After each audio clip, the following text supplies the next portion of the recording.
போல நெஞ்சம் கொண்ட அண்ணன் தம்பி யாரும் இல்லை. தன்னை போல என்னை எண்ணும் நீயும் நானும் ஓர் தாய் பிள்ளை. தம்பி உந்தன் உள்ளந்தானே அண்ணன் என்றும் வாழும் எல்லை.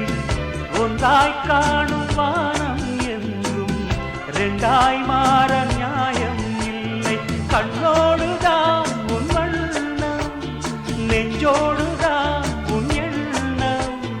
முன்னேறு நீ மென்மேலும், என் ஆசைகள் கைகூடும். இந்த நேசம் பாசம் நாடும் வாழ்க. தென்பதுரை வைகை நதி தினம் பாடும் தமிழ் பாட்டு. தென்பதுரை no.